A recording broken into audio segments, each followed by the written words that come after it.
Hammaga takror salom. Bu DNK ikkinchi dars. Umumiy hisobda 4-kun tonggi darsimiz hisoblanadi. Vodorod bog'lar nisbati bo'yicha masala ishlashni o'rganamiz. Eng avvalo DNK chizib olamiz. Adenin, timin, guanin, sitozin. Masala shartida aytadi. Adenin va timin o'rtasidagi vodorod bog'lar, xo'sh, guanin va sitozin o'rtasidagi vodorod bog'larga nisbatan 2 marta kam deydi masalan.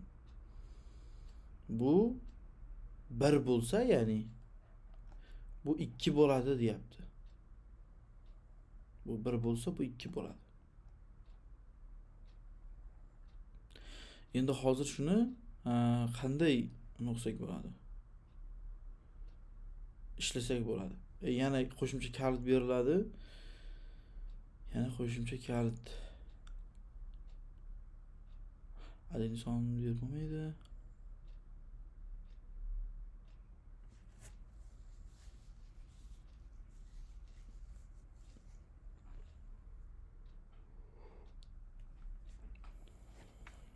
Deylik masalan 2 mingta nukleotit bor.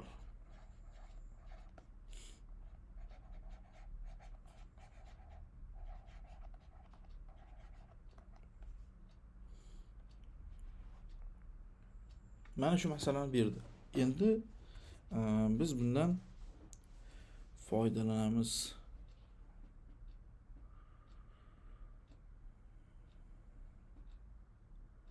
Adenin timin o'rtasida bitta vodorod bog' bo'lmaydi. Guanin sitozin o'rtasida ikkita vodorod bog' bo'lmaydi. Ya'ni unaqa sonda uchramaydi.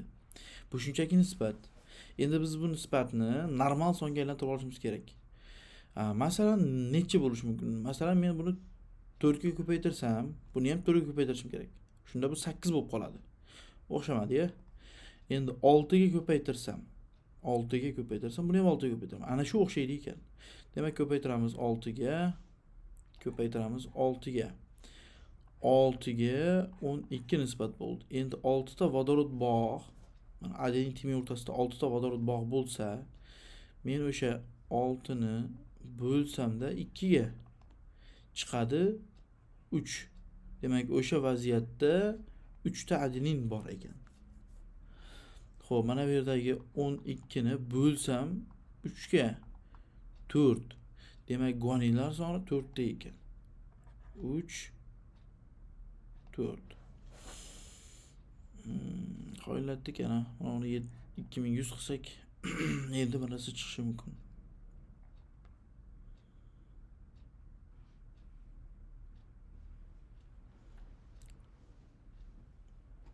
Endi biz mana buni topib oldik-ku. Mana shu bizga kalit. Nechta vodorod bog'i bor? Nukleotit soni bor hozir shu yerda. Biz nukleotit nisbatini topdik hozir. O'sha nisbatni nukleotit soni deb tasavvur qilamiz.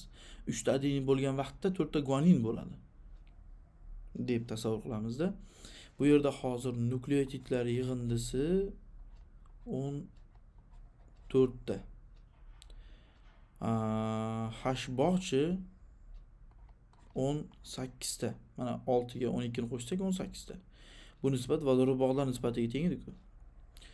Endi 14 ta nukleotitga to'g'ri kelyapti 18 ta vodorod bog'. Bizda 2100 ta bo'lsa-chi?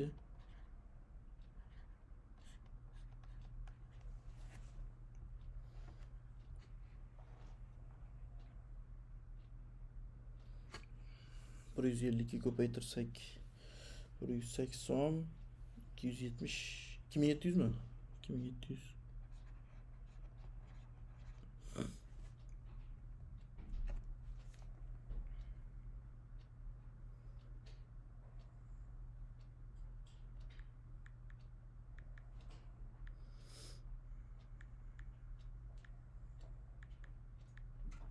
To'g'ri, 2700. Demak, Vodorod bog'larining jami soni 2700 ekan. Xo'p, endi mana shu yerdan yana to'liq topaylik. Adenin sonini topamiz. Nechta adenin bor? Xo'p, 14 ta nukleotid ichida. Nechta edi adenin? 3 ta adenin bor edi. 2100 ta nukleotid ichidachi x teng 450 bo'ladi.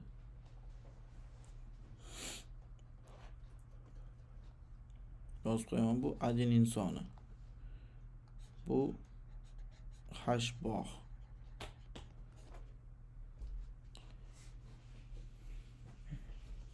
Bunaqa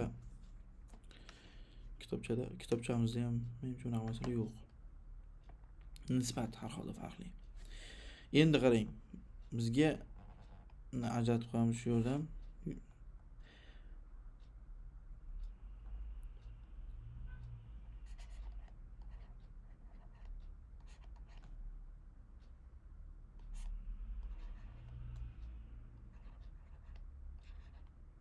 Adenin timin guanin sitozin nisbatini deylik qiyinroq qilamiz. 3 ga 2 dedi. 3 ga 2 dedi. Mana shu vaziyatda keyin berib qo'yadi vodorod bog'lari. Hozir bir daqiqa.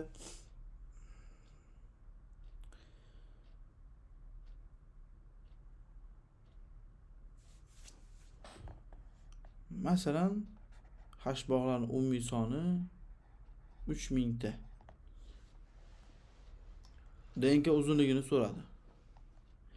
Adenin sonini so'radi. Yana nima so'rash mumkin? Aminokislotalar sonini so'radi deylik. Normal son chiqsa kerak endi. Mana bu nisbatni to'g'rilab olishimiz kerak. Bu nisbat hozir o'zgaradi. Ya'ni biz 3 ni ko'paytiramiz. Ikkalasini ham 3 ga ko'paytirsak, yo'q, buni 3 ga ko'paytirsak 9 bo'lib qoladi hozir. Yana 6 ga ko'paytiramiz. 6 ga ko'paytirdik. Nega 6 aynan deyishingiz mumkin. Shunchaki ikkalasini ham 6 ga ko'paytirsa bo'ladi va 6 ga ko'paytirgandan keyin o'ziga kerakli bo'lgan songa bo'linadi. Masalan, 12 hosil oldi, 2 kere oldi. 12 ni men bo'la olaman 3 ga. Xo'p, keyingi nisbat 18 ga 12 bo'ldi.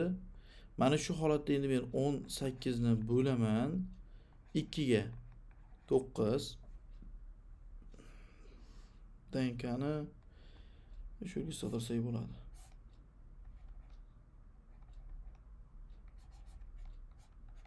Adenin soni demak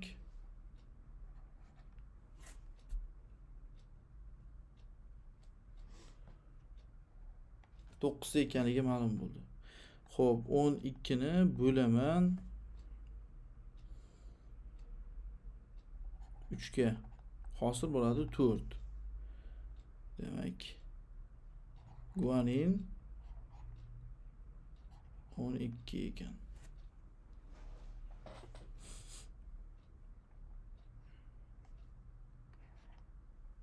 Bu ham 9, bu ham 12.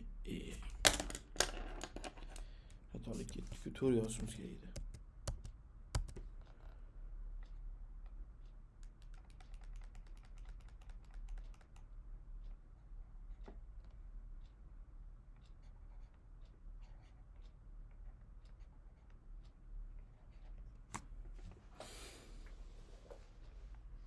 Xo'p, ana endi mana shu DNKning uzunligi qancha? Uzunligi emas, nukleotidlar soni. Mana bu qo'shsak 18, bu yoqqa 8, 26 bo'lar ekan. 26 ta nukleotid tarkibida nechta vodorod bog'i bor? 18 ga 12 ni qo'shadigan bo'lsangiz 30. Bizda 3000 ta vodorod bog'i bor. H bog' deb qo'yaylik. Bizda 3000 ta vodorod bog'i bor. Proporsiyaga tashlaymiz. Demak, 2600 ta nima bor ekan?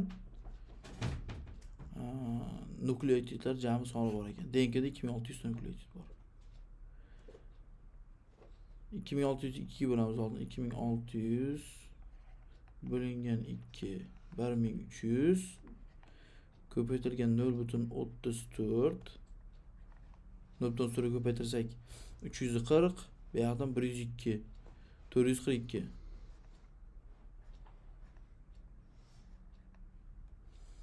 nanometr. Mana birinchi shartni bajardik. Uzunlikni adenin sonini topib qo'yamiz. 26 ta nukleotid tarkibida 9 ta adenin uchradi. 2600 ta da qancha? Albatta 900 ta bo'ladi. Bu shartni ham bajardik. Endi amino kislota soni menimcha normal son chiqmaydi bu yerda. Chunki 2600 ni bo'lishimiz kerak.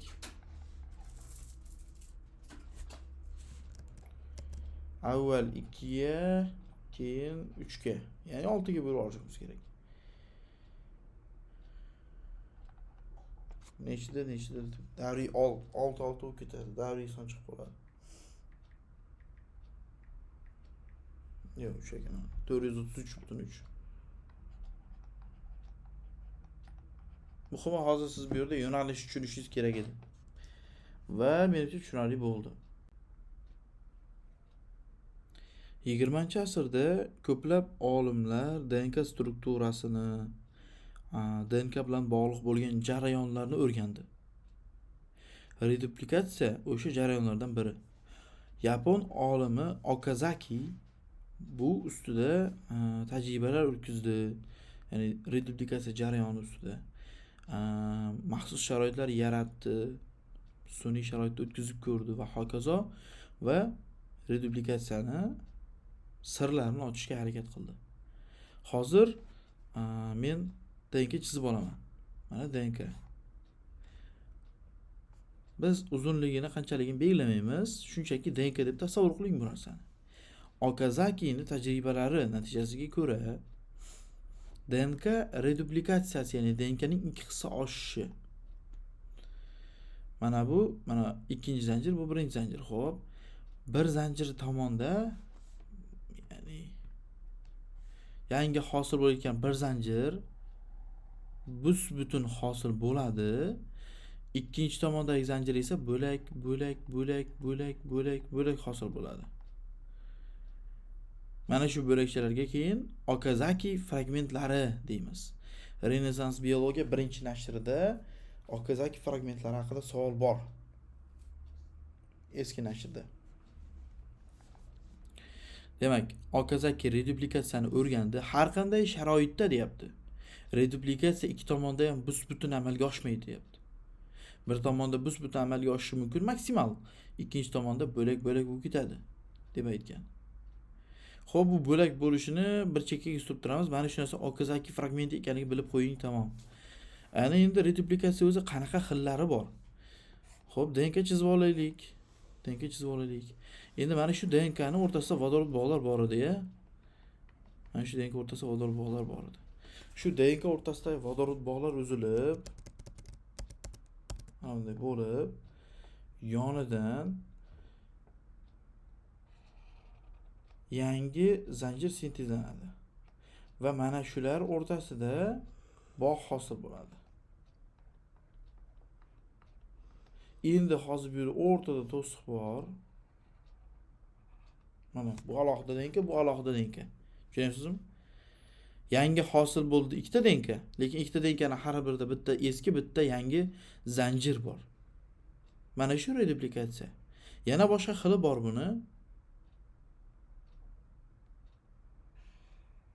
Mana DNK turibdi.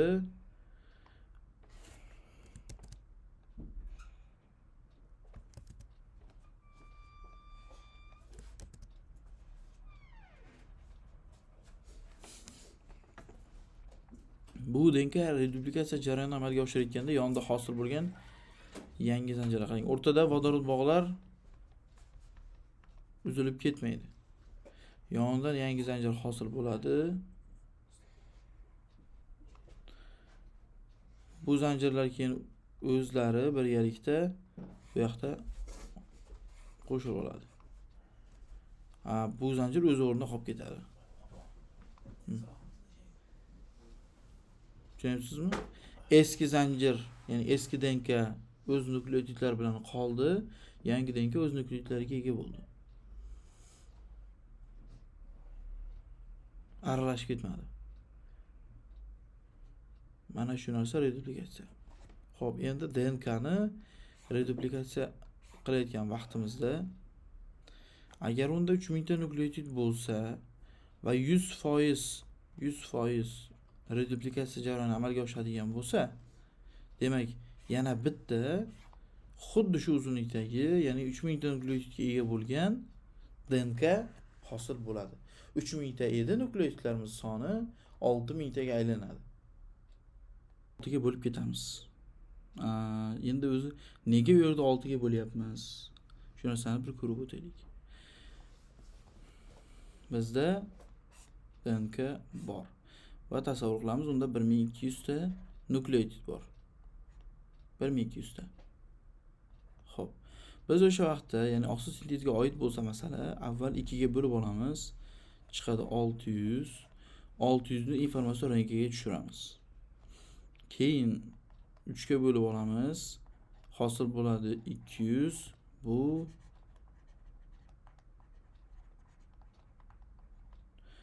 aminokislota soni deymiz. Haqiqatda to'g'ri usul.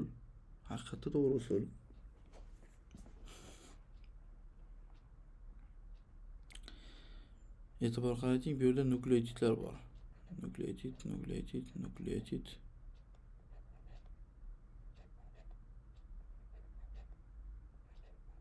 DNKning har ikki zanjirida ham. Bizda reduplikatsiya jarayoniga o'xshab bir zanjir sintezlanadi, ya'ni to'liq. Ya'ni mana bu zanjirni hozir nomi ma'noli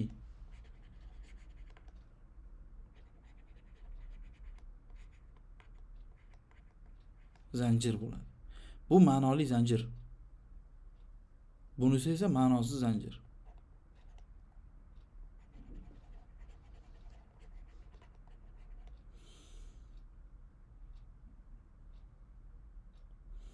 Xo'p, ma'noli zanjirdan sintezlandi informatsion ranka.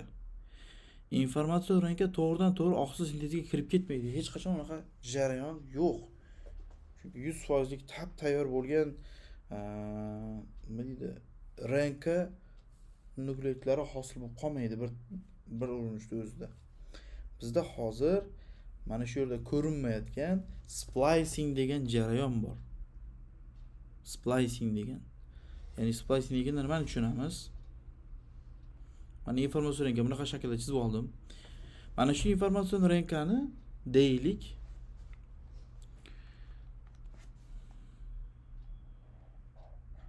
mana shu yashil bilan chizilgan qism, mana shu yashil bilan chizilgan qism. Mana shu ikkita qismi keraksiz bo'lgan qism.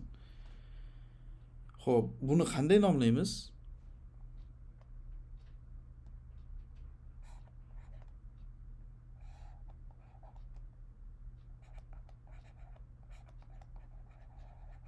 Intron.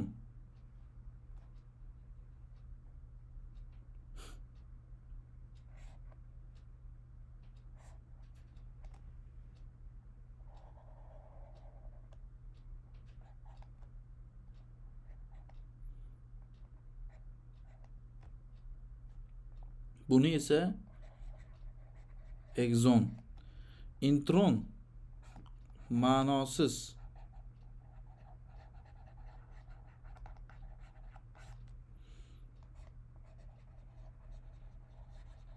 Bu esa ma'noli degan bildiradi. Oqsil sintezida exon ishtirok etadi. Intron qism kesib tashlanadi. Mana shu kesib tashlash jarayonini o'rganamiz hozir. Splicingni o'rganamiz. Jarayon qanday bo'ladi? Uzun DNK turibdi. DNKni mana bu qismi keraksiz deb belgilab olsak,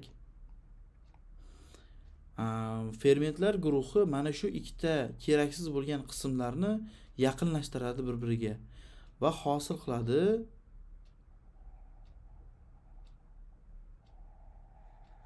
mana bu shaklni.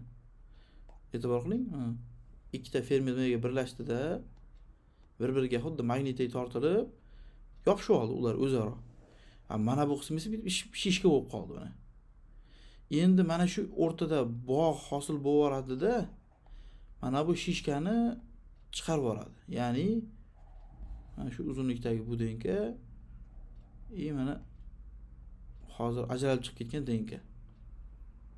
Denka deb uzun renka. Tushunyapsizmi jarayonni? Keraksiz qismni sharikcha hosil qilib chiqarib yubordi. Xuddi tomchi kabinday tomchilab chiqarib yubordi. Mana shu splicing deyiladi. Splicingda bir necha nukleotid yo'qoladi. Biz hozir mana bu ishlagan masalamizda biz splicingni ham, exon intronni ham hisobga olganimiz yo'q. Xuddiki hamma nukleotid oqsil sintezida ishtirok etadi. Lekin tabiatda unaqa jarayon yo'q. To'g'ridan to'g'ri ishtirok etmaydi. Xo'p, endi exon intron qanday hisobga olamiz? Mana shu masalada masalan informatsionkani deylik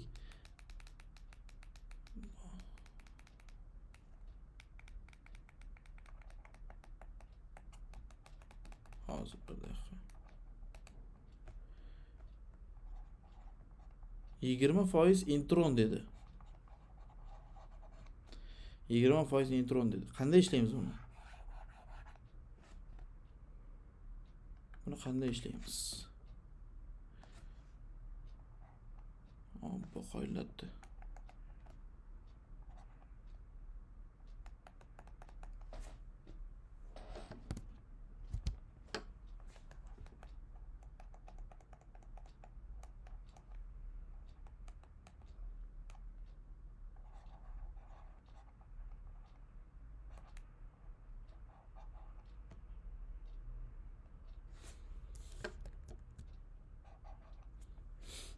Intron 20%. Informatsion rengimiz bizda 600 deydi. 600 dan 20% ni topib olamiz.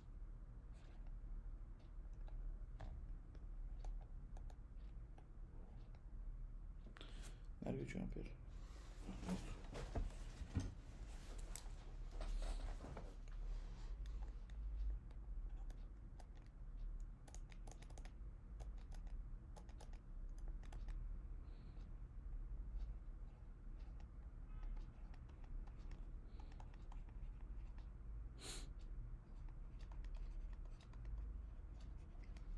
Bu intron qism. Endi 600 dan ayab tashlaymiz 120 ni, ya'ni intronni kesib tashladik chunki bu 120. Qoldi 480. 480 bu exon qism. Endi mana shu 480 ni bo'lsak bo'ladi 3 ga. Nega 3 ga bo'lyapmiz o'zi? Chunki har 3 ta nukleotid bitta aminokislotani kodlaydi. Har 3 tasi. Hozir 483 ga bo'ladigan bo'lsak, 160 chiqadi. Bu aminokislota soni bo'ladi. Boya hech qanday splicing jarayoni amalga oshmagan holatda 200 ta aminokislota hosil bo'ldi deb qo'ydik. Splicingdan keyin 160 ta bo'lib qoldi bu narsa. Mana ham plazmid.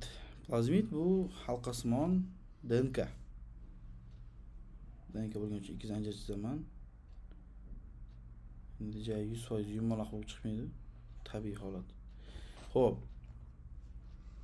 Mana bu plazmid bo'lsa, plazmidga oid qanaqa qonuniyatlar, qanaqa bir holatlar mavjud hozir ko'rib chiqamiz. Birinchi ko'raylik, nukleotid teng bo'lsin fosfodiferga. Mana shunaqa qonuniyat bor edi, formula bor edi.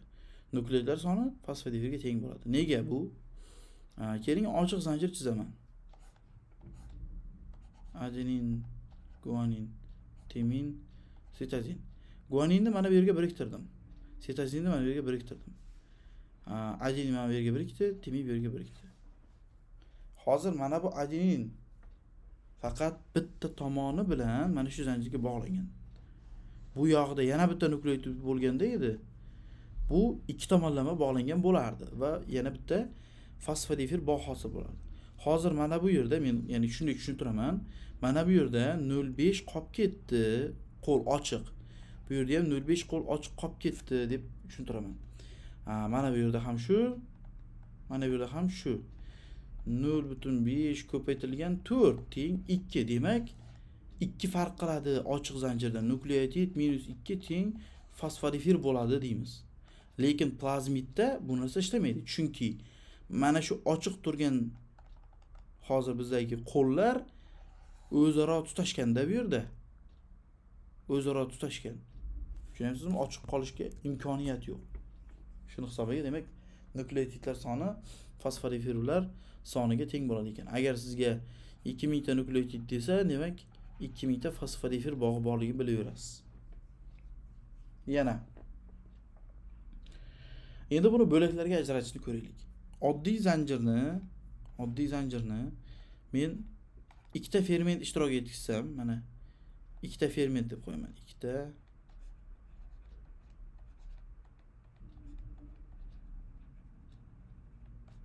oddiy zanjir nechta bo'lak hosil qildi?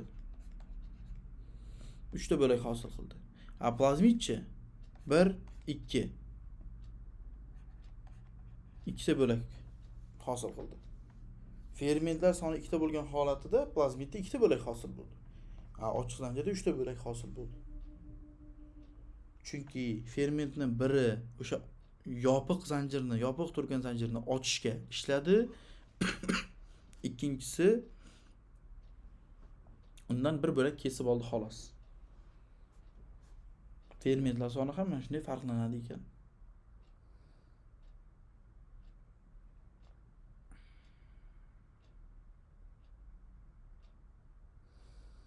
Yana xo'sh.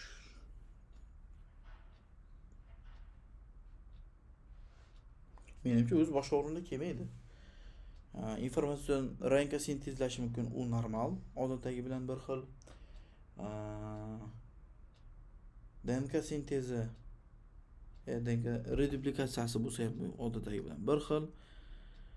Asosiy mana shu farqlar fosfodifir bog'i fermentlar sonida farq qiladi.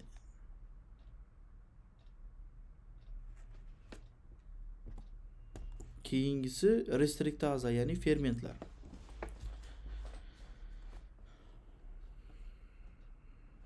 Bunaqa masala ishlab ko'rgan bo'lsa kimdir, mana oramizda DNK soni aytiladi. Ikkita DNK palon sondagi fermentlar bilan ishlov berildi. 4 ta DNKga palon sondagi fermentlar bilan ishlov berildi deb aytiladi.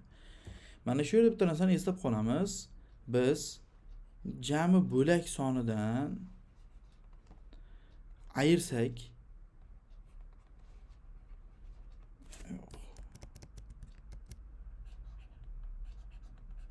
DNK sonini hosil bo'ladi fermentlar.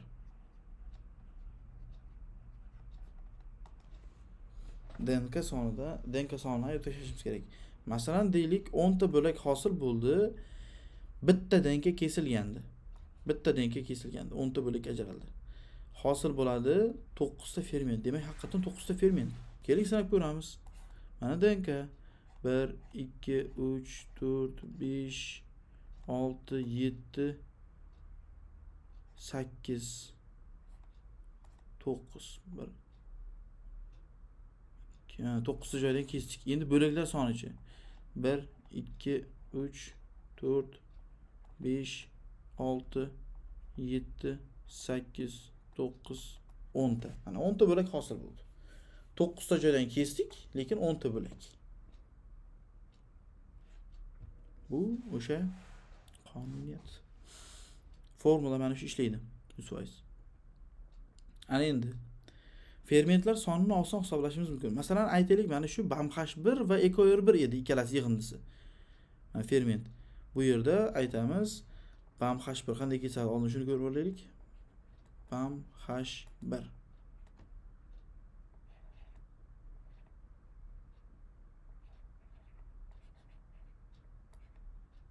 EcoR1. BAMH1 jami 12 ta bog' kesadi. 12 ta bog'dan ikkitasi fosfodifir,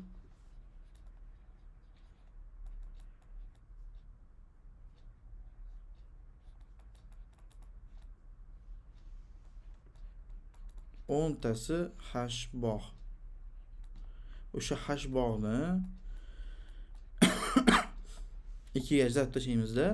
Ya'ni 6tasi guanin va sitozin o'rtasida, 4tasi adenin va timin o'rtasida.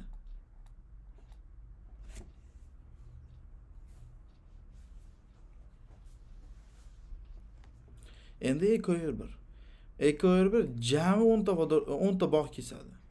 Ulardan ikkitasi fosfodifir,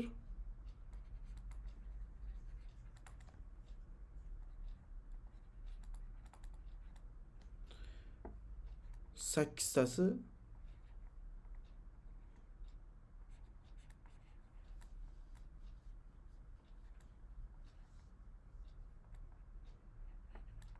vodorod bog'. Vodorod bog'ning hammasi adenin, timin o'rtasida. Unutmang shuni. Tasavvur qilamiz, bizda 10 ta bo'lak bor dedi va jami kesilgan vodorod bog'larning soni aytiladi. Masalan, nechta deyishi mumkin? Xo'sh,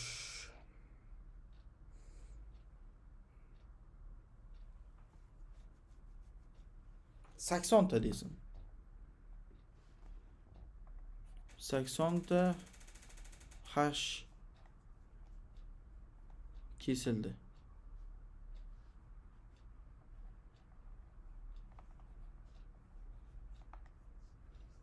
Buni qanday ishlaymiz?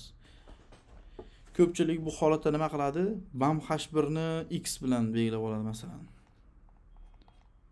EcoR 1 ni Y bilan belgilab oladi. Teng 9 deydi. Fermentatsiya 9 tak.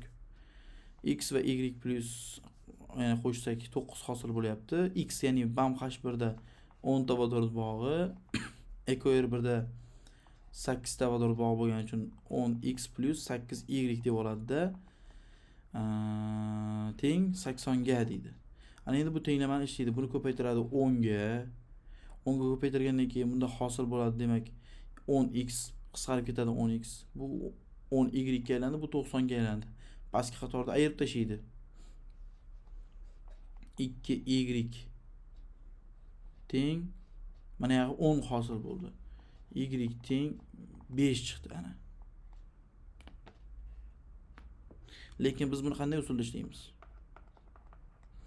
Biz hozir sal boshqacharoq usulda ishlaymiz.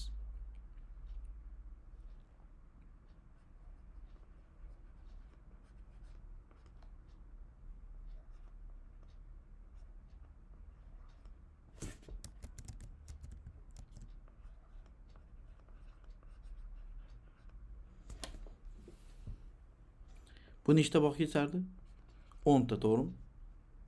Bu 8 ta vodorod bog' haqida gapiryapmiz. H.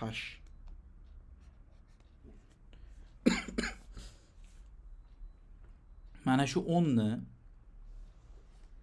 bu bilan tenglash uchun-da, sen normalroq son hosil bo'lishi uchun 8 plus 2 deb yoza olaman. Ya'ni 10 ni ichida ham o'sha 8 bor. Shuning uchun 8 plus 2 deb yozsam, hozirda zo'r ishlaydi bo'ladi. Aytamiz, bizda fermentlar soni nechta edi? 9 ta edi. Ko'paytiramiz endi mana shuni 8 ga. Chunki buning ichida ham 8 bor, buning ichida ham 8 bor. Ko'paytiramiz 8 ga. Hosil bo'ladi 72. 72. Xo'p, bu nima? Bu umumiy mana 8 lar orasidagi. Bizda yetmayapti, chunki bizda 80 ta bog' kesilgan. Endi o'sha 80 dan ayirib tashlaymiz 72 ni. 8 qoldi. Bu 8 nimani hisobiga? Mana bu yerdagi 2 ni hisobiga. Bittada 2 ortib qolayotganmidi? Bittada 2 midi? 8 da qancha bo'ladi? Demak 4. 4 da Bu bam hash 1 bo'ldi. Mana shunday oson usulda chiqarib olsangiz bo'ladi. Bam hash 1 4 ta bo'lgandan keyin tabiiyki 5 ta